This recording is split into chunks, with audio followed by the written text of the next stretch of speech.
کبھی کبھی غصہ مسکراہٹ سے زیادہ خاص ہوتا ہے، کیونکہ مسکراہٹ سب کے لیے ہوتی ہے، مگر غصہ صرف ان کے لیے جن کو ہم کھونا نہیں چاہتے۔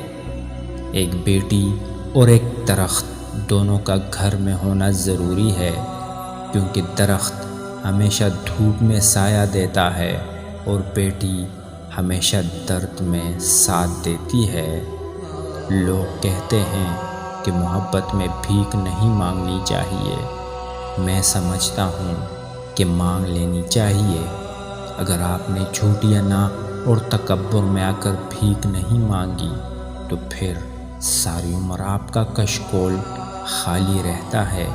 پھر چاہے ساری دنیا کی محبتیں آپ کو مل جائیں، وہ اس ایک محبت کا مقابلہ نہیں کر پاتی۔